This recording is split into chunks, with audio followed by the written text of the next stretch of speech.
دیکھیں ہمیں دنیا میں اللہ نے بھیجا ہے, ہم اپنی مرضی سے نہیں آئے, اللہ سبحانہ تعالیٰ کی مرضی سے ہم آئے ہیں, اور جب تک اللہ چاہتا ہے ہم اس دنیا میں رہتے ہیں, اور جب اللہ ہمیں دوبارہ قیامت کے دن اٹھانا چاہے گا اللہ اٹھا لے گا. ہمارے پاس کوئی چوائس نہیں ہے. یہ چیز بہت امپورٹنٹ سمجھنے کی کہ ہم اللہ کے اس نظام کے خلاف اپنی سوچ کے اعتبار سے نہیں جا سکتے. ہماری باتیں, ہماری سوچ, ہماری آئیڈیالوجی, ہمارا تکبر اس دن کی ہولناکی کو ختم نہیں کر سکتا. We cannot fight it out.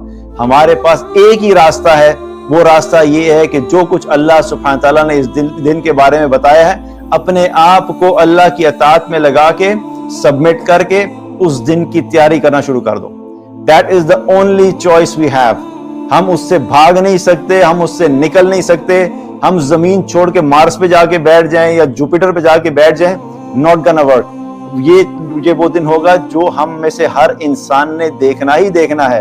اس لیے جب بھاگنے کا راستہ نہیں ہے تو ہمارے پاس راستہ کیا رہتا ہے؟ تیاری ہی کا راستہ رہتا ہے. اسی طریقے سے جو میدان محشر کی کیفیت ہے وہ بھی قرآن و حدیث میں بہت ساری جگہ پہ بیان ہوئی. حالات کیا ہوں گے کہ جب قیامت کا دن قائم ہوگا, سور پھونکا جائے گا, سارے انسان ایک دم ختم ہو جائیں گے, پوری زمین پہ بالکل خاموشی چھا جائے گی. پھر اللہ سبحانہ تعالیٰ دوبارہ سور پھونکنے کا کہے گا. جب دوبارہ سور پھونکا جائے گا تو سارے انسان جو ہیں اپنی قبروں سے نکلنا شروع ہوں گے, اور حدیث سے ہمیں یہ پتہ لگتا ہے کہ ایسے نکلیں گے جیسے دوبارہ سے پودے نکلتے ہیں زمین سے.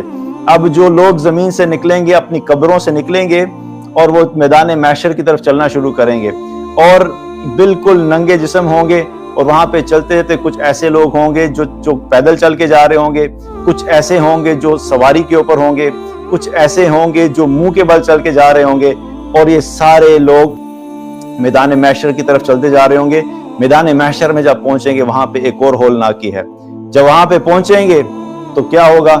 سورج 1 میل کے فاصلے کے اوپر ہوگا.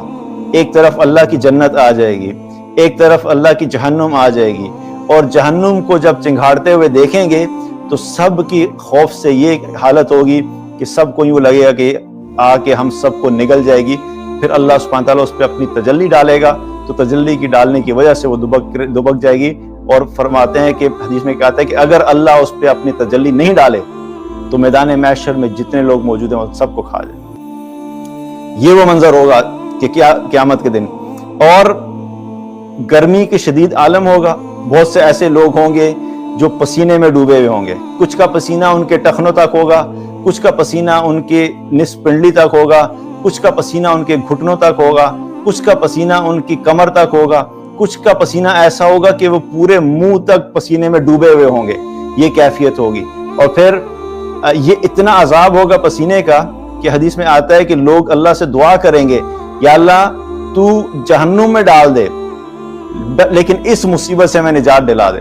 وہ اتنی مصیبت ہوگی کہ اس سے انسان بھاگے گا کہ کسی طریقے سے اس سے نکل جائیں, کیونکہ ذہن میں یہ ہوگا کہ اس سے زیادہ مصیبت کیا ہوگی.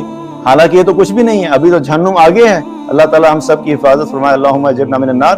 لیکن بہت سے لوگ کیا ہوں گے اس حالت میں کہیں گے اس حالت سے نجات ہو جائے. اور پھر ایک اور جگہ پہ کیا آتا ہے کہ کچھ لوگ ایسے ہوں گے کہ جب اس دن کے اندر دیکھیں گے اس دن کی ہولناکی کو تو وہ رونا شروع کریں گے.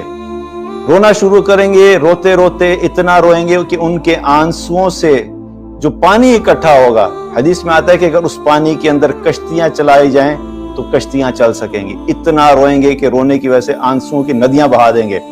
اور پھر ان کے جب آنسو ختم ہوں گے تو حدیث میں کیا آتا ہے, ان کی آنکھوں سے خون جاری ہو جائے گا, خون نکلنا شروع ہو جائے گا. آپ سوچیں کہ قیامت کا دن جس میں اتنے آنسو بہا رہے ہیں, آنسوؤں کی ندیاں بھی قیامت والے دن کام نہیں آئیں گی.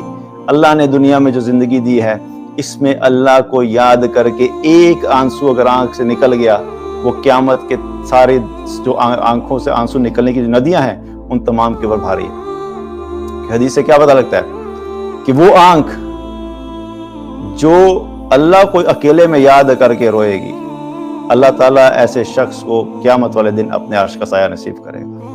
اور ایک اور حدیث سے کیا پتہ لگتا ہے, وہ آنکھ جو اللہ کو یاد کر کے روئی اور وہ آنکھ جو اللہ کے رستے میں پہرا دیتے رہی, یہ وہ 2 آنکھیں ہیں جن پہ اللہ نے جہنم کو حرام کر دیا.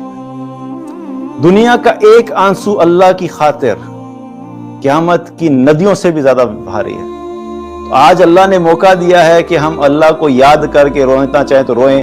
یہ آنسو محبت سے بھی نکل سکتا ہے, یہ آنسو اللہ کے ڈر سے بھی نکل سکتا ہے, یہ آنسو اللہ کے سامنے کھڑے ہونے کے خوف سے بھی نکل سکتا ہے, یہ آنسو اللہ کی عظمت کا سوچ کر بھی نکل سکتا ہے, یہ آنسو اللہ کی نعمتوں کو سوچ کر بھی نکل سکتا ہے. کسی وجہ سے بھی اللہ کو یاد کر کے یہ آنسو نکل گیا, یہ آنسو قیامت میں ہماری نجات کا سبب بنے گا. لیکن آج اگر اللہ کو بھول گئے اور قیامت والے دن آنسوؤں کی ندیاں بھی بہا دیں تو وہ ساری ندیاں بھی ہمارے کام نہیں آ سکتی.